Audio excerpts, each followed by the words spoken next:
November 9th, 1989. The Berlin Wall, a symbol of oppression, crumbled. East German citizens, emboldened by hope, surged towards the wall. It was a moment of pure euphoria. Families separated for years, embraced. A collective sigh of relief swept across the globe.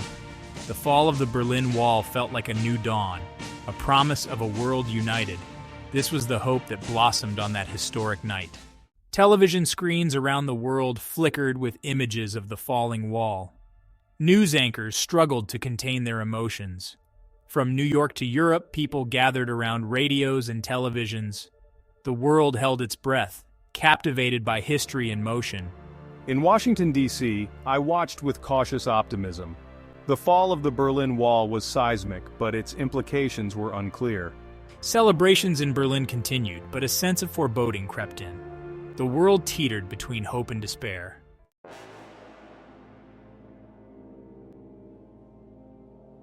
The hope was fleeting, the celebrations were short-lived. The world watched in horror as the promise of November 9th evaporated. The Soviet bear, wounded but not defeated, roared back with a vengeance.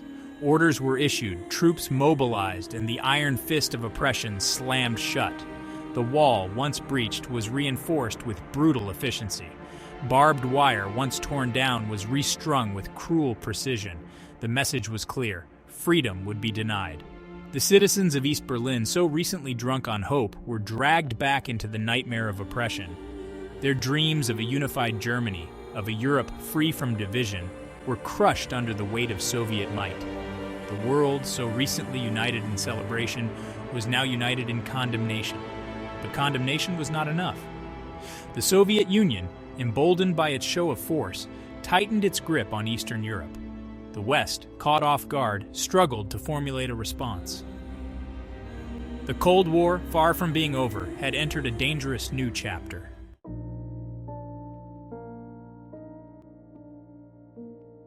The world watched in stunned silence as the Iron Curtain, so recently lifted, slammed shut once more.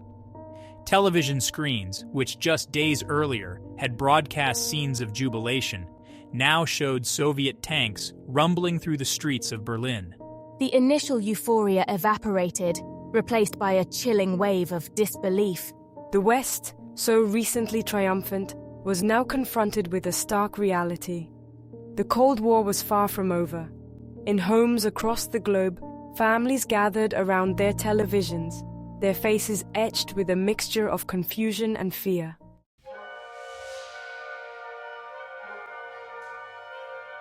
Berlin, once a beacon of hope, was once again a city divided.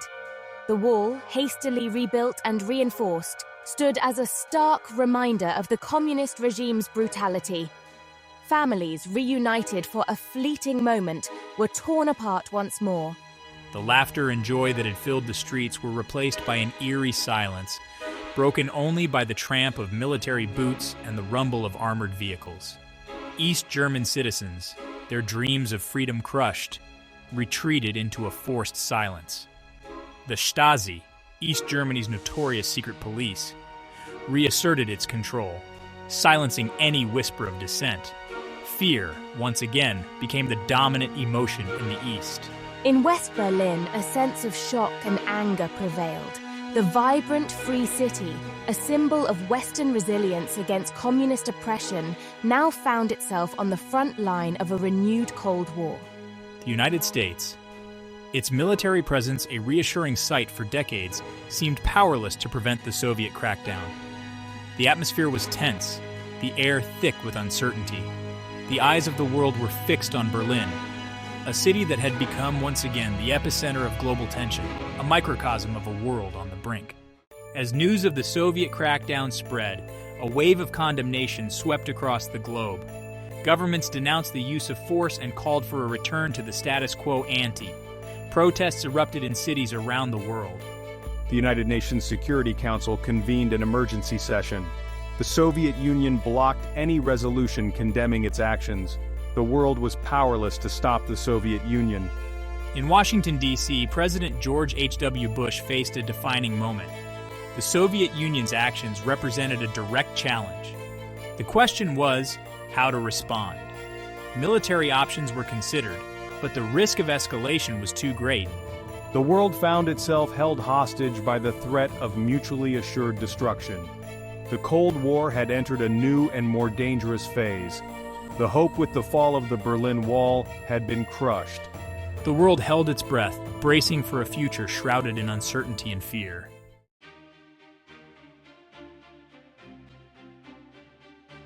Across the Atlantic, the United States watched the unfolding crisis with growing alarm. The sight of Soviet tanks rolling through Berlin stirred deep unease within the American psyche. The Soviet Union's actions in Berlin were a direct challenge to the post-war order. The American public demanded a firm response. Memories of Soviet aggression fueled a sense of outrage.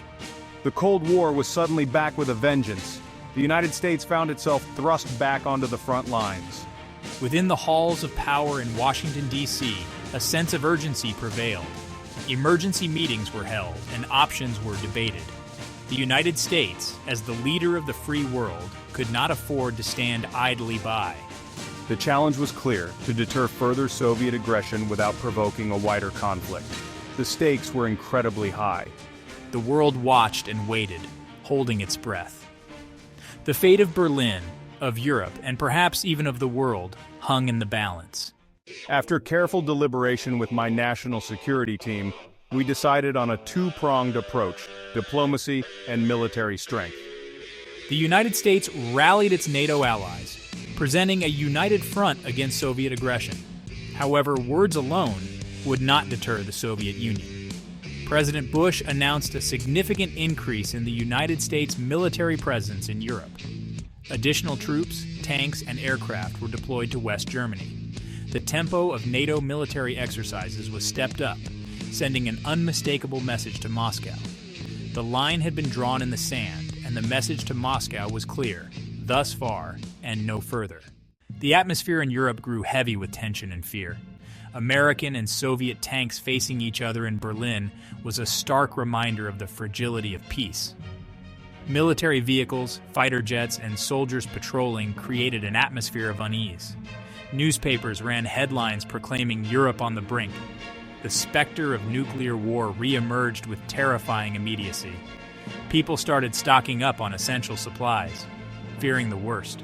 Families huddled around their radios and televisions, anxiously absorbing every bit of news. The crisis reached a boiling point in the spring of 1990 when the Soviet Union conducted large-scale military exercises along its western borders. These exercises were intended to intimidate NATO and test the alliance's resolve. In response, NATO launched its own military exercises, codenamed Reforger. Tensions escalated as Soviet fighter jets made provocative incursions into NATO airspace. These incursions were a dangerous game of brinkmanship.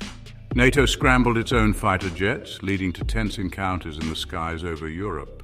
The world watched with growing alarm as the two superpowers edged closer to the brink.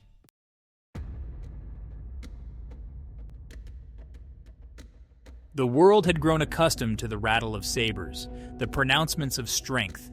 A new kind of warfare was brewing, fought with ones and zeros. The Soviet Union had been quietly building its cyber warfare capabilities. The first strike was swift, silent, and devastating. NATO command and control systems went haywire. Communications channels went dark, radar screens flickered, and intelligence feeds went dead. The battlefields of the future would not be confined to land, sea, and air. The cyber realm had become a new front in the Cold War.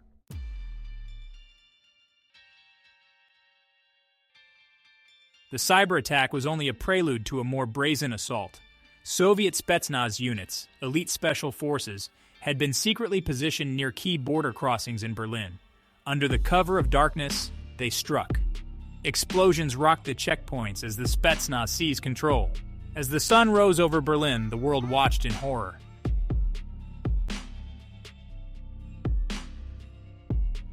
The United States, its back against the wall, responded with a massive show of force. President Bush, his face grim and determined, addressed the nation from the Oval Office, declaring that the United States would not be intimidated and would defend its allies by any means necessary. NATO, invoking Article 5 of its charter for the first time in its history, declared the Soviet attack on Berlin an act of war against the entire alliance. American and NATO forces, already on high alert, surged towards the East German border, prepared to repel the Soviet advance. The world watched with bated breath as the two superpowers stood on the precipice of a full-blown conflict. The stakes had never been higher, the danger never more real. And then, it happened. A blinding flash illuminated the night sky over a remote area of West Germany. The ground shook, buildings crumbled, and a mushroom cloud rose ominously into the air. The Soviet Union, in a chilling demonstration of its willingness to escalate, had detonated a tactical nuclear weapon on German soil. The world reeled in horror. The unthinkable had happened. The nuclear threshold had been crossed.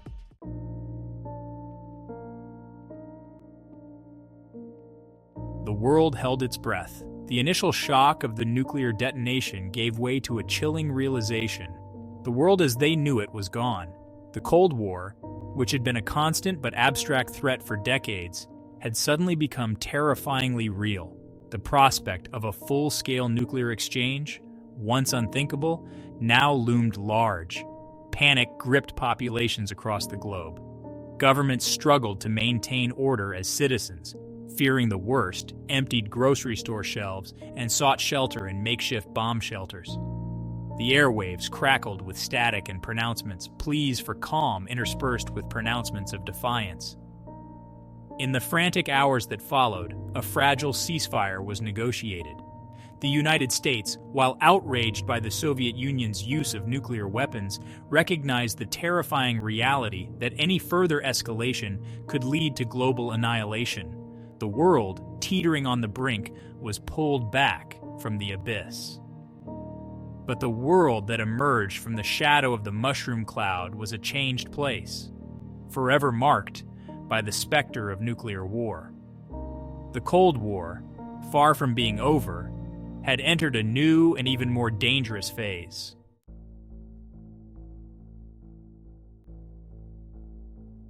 The world held its breath as the dust settled after the Soviet Union's nuclear demonstration.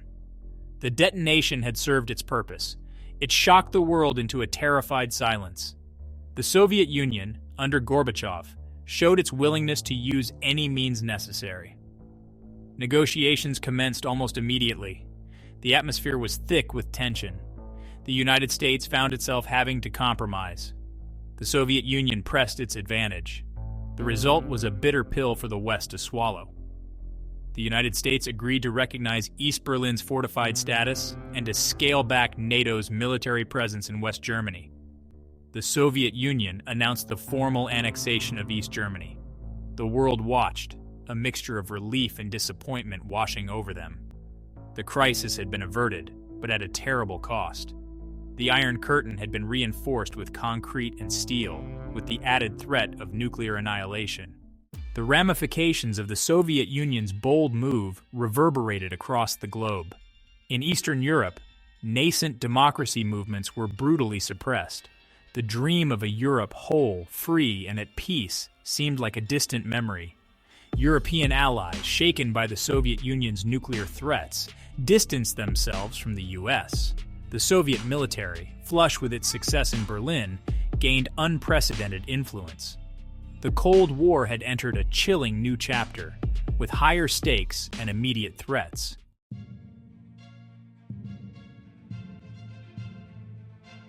In the years that followed, the world adjusted to the new reality. The Berlin Wall, a stark symbol of oppression and division, stood as a constant reminder of the Soviet Union's resurgent power. The United States, licking its wounds and reevaluating its global commitments, focused on strengthening its military capabilities and shoring up alliances elsewhere. A new arms race, fueled by fear and mistrust, began in earnest. The Soviet Union, emboldened by its success in Berlin, poured resources into expanding its nuclear arsenal and developing new and more terrifying weapon systems. The United States, determined to maintain its technological edge, followed suit, its military-industrial complex humming with activity. The world watched with a mixture of fascination and dread as the two superpowers engaged in a deadly game of one-upmanship, their arsenals growing ever larger, their rhetoric ever more bellicose. The threat of nuclear annihilation, once a distant nightmare, had become a constant shadow, darkening the lives of millions. The ghosts of Berlin, the memories of those who had fought and died for freedom, haunted the corridors of power in Washington and Moscow. The world, held hostage by the ambitions of a few, teetered on the brink. The Berlin Wall, a stark symbol of Cold War division, divided not just a city but the entire world. The post-war consensus lay shattered. A new reality took hold, defined by suspicion and mistrust. The Soviet Union tightened its grip on Eastern Europe. Dissent was ruthlessly crushed, free speech stifled. The Iron Curtain became an inescapable reality. The West struggled to find a coherent response. The world found itself fractured and polarized.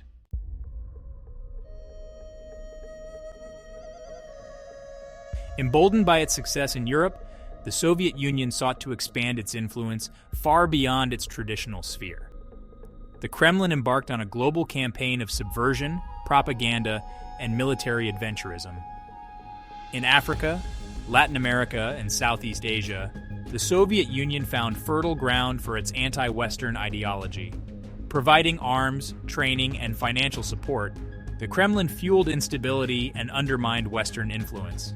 The Soviet Union, like a bear awakening from hibernation, cast a long shadow across the globe.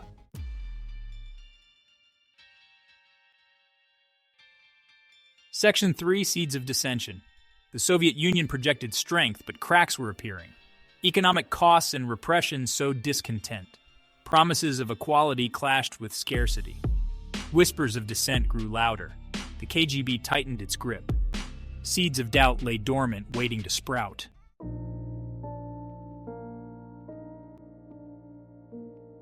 Section 4: A World on Edge.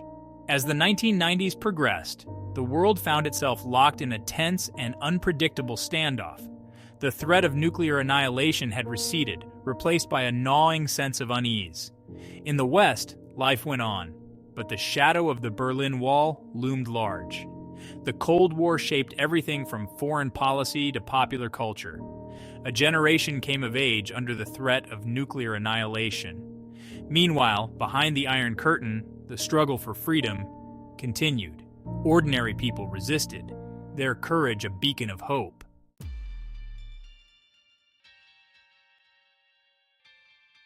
Section 1: The Unending Chill. The world stood still, frozen in a perpetual winter of fear and uncertainty. The fall of the Berlin Wall, once a symbol of hope, had become a stark reminder of the fragility of freedom. The dream of a world united lay buried under the rubble of a resurgent Iron Curtain. The United States grappled with the limits of its power. The Soviet bear, wounded but not broken, plotted its next move. The world watched and waited as the two superpowers circled each other. The Cold War's icy grip tightened around the throat of the world.